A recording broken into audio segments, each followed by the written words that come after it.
Hi, I'm Scott Jones, and this is the Attuned Parent Podcast. If parenting your teen feels heavier than you expected, you're not alone.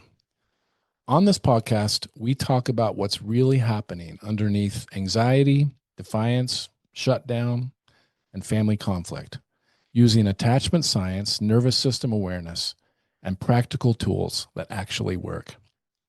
Because behavior is protective before it's problematic, and regulated parents increase influence. Let's get started.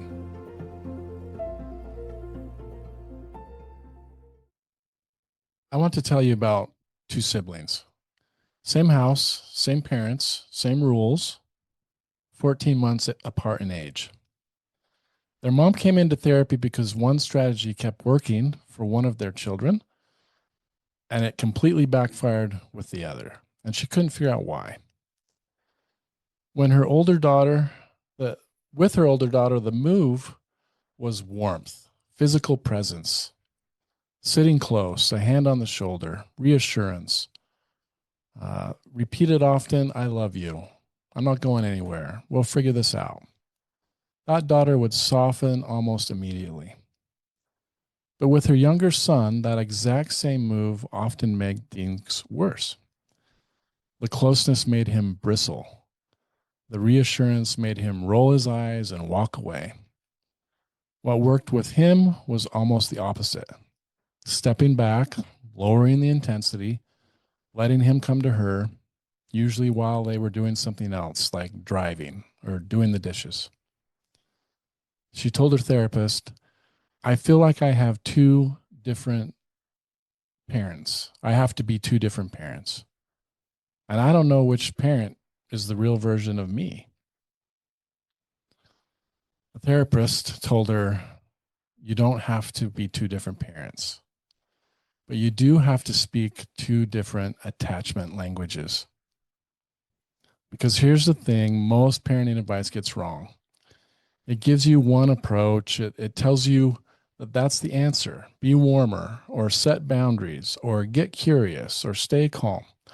All true, all useful, but all incomplete.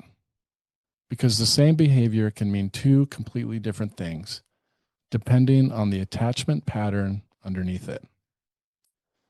So today, we're going to build you a map. We are going to talk about 4 attachment styles exactly as they present in adolescence. Not in some textbook describing toddlers, but in adolescence. And specific responses each one of those actually needs. I call it the attachment playbook. So let's get to it. In our last episode, we talked about the attachment window. This idea that the attachment system runs across the entire lifespan, and that adolescence is a second biologically real opportunity to build security that didn't take root in early childhood. Today, we're going to get practical. But before we walk through the 4 styles, I need to clear something up that trips up a lot of parents when we read about attachment styles. Most of what's been written about attachment styles describe them in infants and toddlers. Mary Ainsworth's original research watched 1-year-olds reunite with their caregiver after a brief separation and categorized their responses. Secure toddlers were upset when mom left and comforted quickly when she returned. Anxious toddlers were intensely upset and hard to soothe. And avoidant toddlers showed almost no visible distress at all. Disorganized toddlers did something even stranger. They'd approach the caregiver and then freeze, or approach and then turn away, as if they didn't know what to do. That research is foundational. But here's the problem. If you go looking for those exact behaviors in your 15-year-old, you're not going to find them.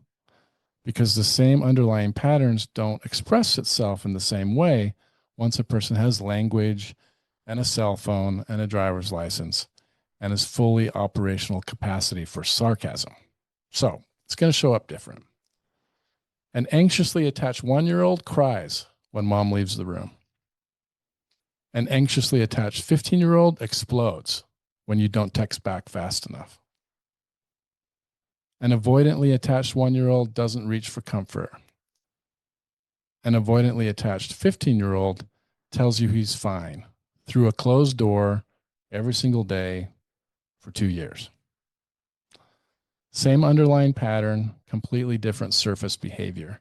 And if you're only looking for the toddler version, you're going to miss what's actually happening in your house.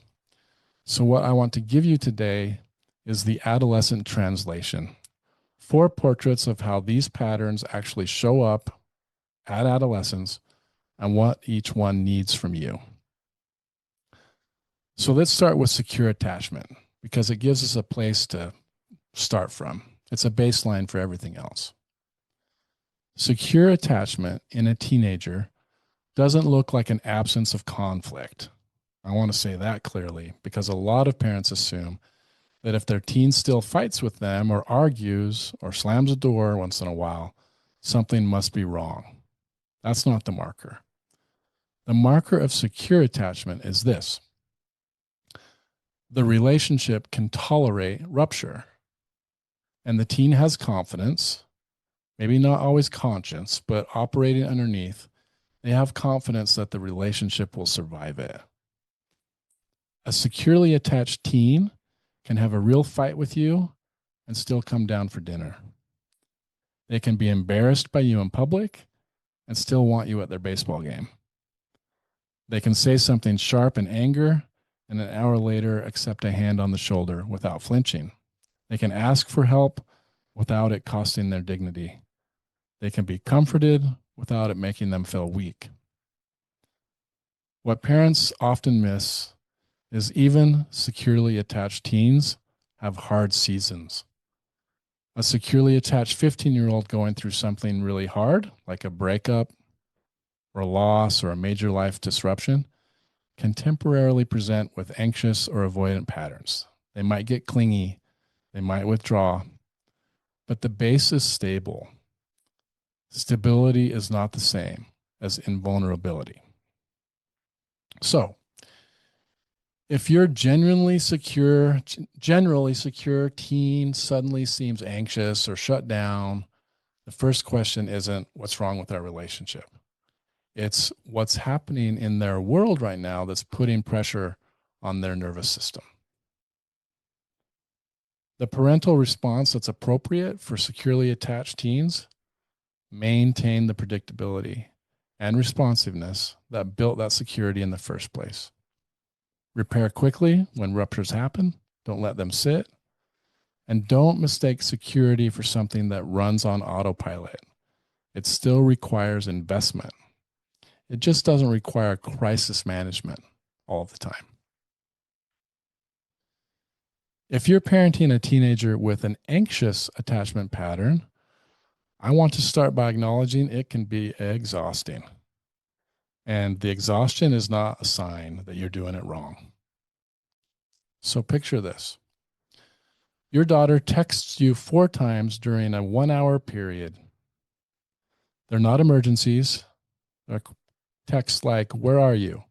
Are you mad at me? How come you didn't answer? Are you okay?" And when you get home and she finds out that you didn't even see her text because your phone was on silent during a meeting, the reaction is enormous. Tears, accusations, "You don't even care about me," slam doors. It's genuinely hard to be on the receiving end of that. And the instinct, understandably, is to think, this is too much. She is too sensitive, or worse, she's being manipulative. She's just trying to control my time and my life. Anxious attachment develops in a nervous system that learned early on that connection is precarious, that it requires active monitoring and effort to maintain. Maybe caregiving wasn't consistent. Maybe attention had to be earned or fought for. Whatever its origin, the resulting belief is I have to stay vigilant because if I relax, the connection might disappear. That doesn't announce itself in words. It shows up in hypervigilance towards the relationship. So constant monitoring of your emotional state, your tone, your availability. It shows up as escalating bids for reassurance that never quite land because the alarm isn't really about the specific moment. It's a chronic, low grade question that never fully resolves. Are you still there? Are you still there? Are you still there? It's important to understand that the escalation is not manipulation. It's just an attachment of an alarm that never learned how to turn itself off. So that means that instinct to pull back, to create distance, because the intensity feels like too much, is exactly the wrong move. Pulling back just confirms their fear. It tells that alarm system your worry was on point. Connection really isn't reliable. So the appropriate parental response, again, predictability is the medicine here. The anxiously attached teen needs to learn through hundreds of small, repeated experiences that the relationship does not require constant vigilance to maintain. That means keeping promises. If you say you're going to call at 6, you call at 6. It means not withdrawing when the behavior becomes demanding, even though withdrawing is exactly what you feel like doing. And it means offering reassurance proactively before it's demanded. A text that says, thinking of you, hoping your day is going great, does more for an anxious attachment pattern than almost anything else you can do. Your steadiness is not boring to this kid. It is the most regulating thing they can experience. Now let's talk about the pattern that's easiest to miss as a parent, because on the surface, it doesn't look like a problem at all. Your son had a terrible day. You know it. You can see it in his face. You can feel it when they walk in. You ask him if he's okay, and he says, I'm fine. You ask if he wants to talk. He says no. You offer to make his favorite dinner, sit with him. He says, no, I'm just going to go to my room. And this goes on repeatedly. He's never in crisis, never explosive, never demanding. He just doesn't need anyone. He doesn't need you, and he doesn't want to talk. Other parents tell you how lucky you are to have such an easy, low maintenance kid. But you have this kind of quiet, persistent feeling that something isn't right. That easy doesn't mean healthy, and you're not wrong. Avoidant attachment develops in a nervous system that learned early on that needing people leads to disappointment. That reaching out doesn't reliably get your needs met, so the safest strategy is just to stop asking. Not as a conscious decision, it's just an adaptation that became an identity. The self-sufficiency you see is not strength in a way we normally think of strength. It is a survival strategy that is calcified into a personality trait. And the emotional flatness is not the absence of feeling. It is a feeling that is being pushed underground because expressing it has never paid off. The way most parents misread this pattern is this: he doesn't care about the relationship, or he'll come around when he's ready. Both of those interpretations lead to the same mistake: backing off and waiting as a parent. And waiting for an avoidant teen to initiate connection is usually waiting for something that on its own will never happen.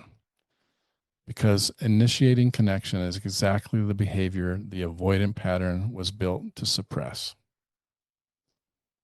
So what's the appropriate parental response?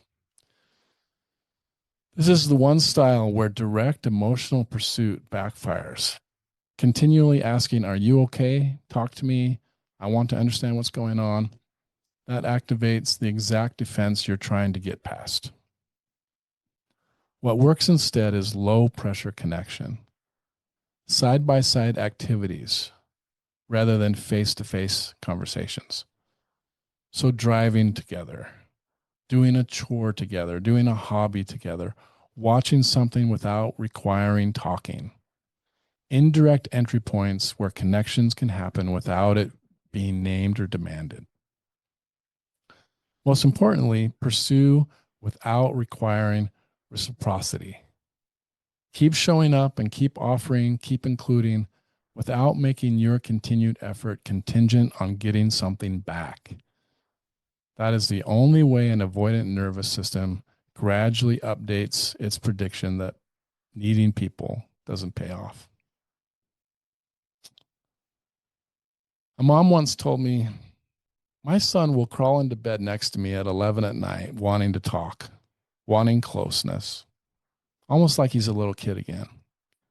And then the next morning, over something completely trivial, he's screaming at me. He hates me. I've ruined his life, and he wishes I was dead. I genuinely don't know who I'm going to get. It feels like I'm being gaslit by my own son. I want to say that that's probably not just gaslighting. It's not bipolar disorder, and it's not just your son being manipulative. What you're describing is one of the most well-documented and most painful attachment patterns, disorganized attachment. Here's the underlying mechanism. And once you understand it, the contradiction stops feeling so random. Disorganized attachment develops when a child's source of comfort and their source of fear are the same thing, the same person. So in early caregiving relationships that were marked by abuse or severe neglect or frightening, unpredictable caregiving, the child faces an impossible problem. Their biology tells them, seek closeness to this caregiver when you are distressed. That's the attachment instinct that's hardwired, it's automatic. But the caregiver is also the source of the distress. There is no resolving that strategy. There's no strategy to resolve that. Approaching doesn't work, avoiding doesn't work, so the nervous system doesn't organize around a consistent strategy. It oscillates. And that oscillation is exactly what you're seeing. The late night closeness seeking and the next morning attack are not contradictory behaviors from two different kids. They are the same unresolved pattern expressing itself in both directions. And it happens within the same day. This pattern is most common. It's the most common attachment pattern in teens who have experienced significant early trauma. And it shows up frequently in adoptive families because so many children enter adoption after exactly the kind of experience that produces it. So if you are an adopted parent listening to this and recognizing your child in this description, I want you to know it's not a reflection of your parenting. This is a pattern that was largely set before your child arrived in your home. Your job now is not to have prevented it. Your job is to be the relationship that finally gives the nervous system a different answer, a different strategy. So what do? This pattern requires the most sustained regulated presence of all the four styles and the most patience. The disorganized teen needs to learn over a long period of time and many repetitions. Remember, 100 to 400 consistent experiences. That one parent can be a source of comfort without also being a source of danger. That means staying regulated through the chaos, even when the attacks feel personal or sudden. It means repairing consistently and not waiting for them to apologize first. It means expecting the push away after closeness and returning without punishment or withdrawal when it happens. The goal is not to eliminate the oscillation quickly. The goal is to be the stable variable in a pattern that has never had one. I want to close this practical part of the episode with something parents rarely think to ask. And that is, what is your attachment style? Because here's what happens in real families. It's not just your teenager's attachment pattern that enters the room. It's yours too. And certain combinations create predictable friction. If you have an anxious attachment style and your teen is avoidant, Their distance can activate your own alarm system. You reach harder exactly when they need you to back off, and the cycle intensifies for both of you. If you have an avoidance style yourself and your teen is anxious, their intensity can feel overwhelming to the nervous system that learned to manage stress through distance. You withdraw exactly when they need you to stay close, and the cycle continues for both of you. So neither of these is a character flaw or a problem with your parenting. They're just patterns meeting patterns.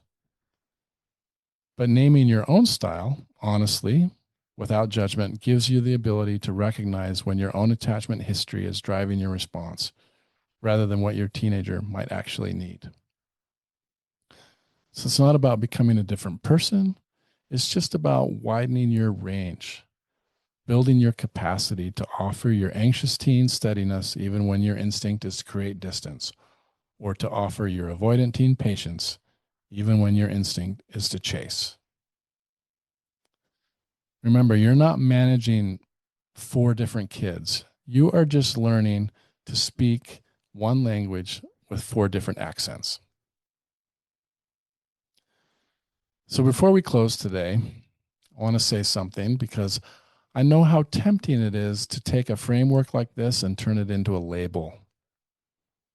Your teenager is not an anxious kid or an avoidant kid the same way they might be a tall kid or a left-handed kid.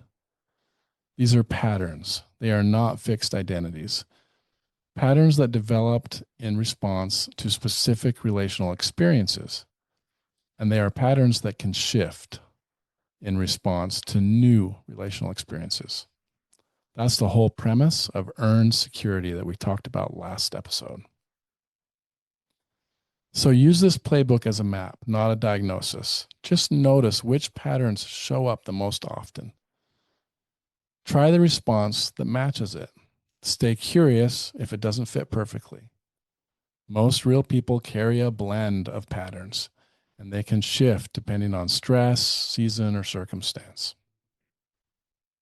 If you are a parent or you have a parent in your life, maybe a co-parent or a sibling or a friend who keeps texting you at midnight because they don't know what to do with their teenager, send them this episode. Not with a note that says, hey, I think you really need this, but just send it, because the attachment playbook isn't only useful when you know the clinical language. It's useful the moment a parent recognizes their kid in one of those 4 patterns. And they recognize, oh, that's what's been happening. That recognition can change things. And you're sharing this is how it reaches the parent who needs it the most and maybe hasn't found us yet. For those of you who may be asking yourself, hey, I wonder what my own attachment style is, I don't want to just leave you with curiosity and know where to take it. I've put together an attachment style quiz on my website that will help you identify your own patterns, understand what it means, and get some specific guidance on how it's likely showing up in your parenting. It takes about 5 minutes. You can find it at scottjonestherapist.com. I'll put a link in the show notes. Knowing your own style isn't about self-criticism. It's about giving yourself the same lens we've been using for your teenager during this episode. The more clearly you can see your own pattern, the more choices you have about whether you're going to follow it. All right, I think that's all for now. Thanks for listening. We'll see you next week.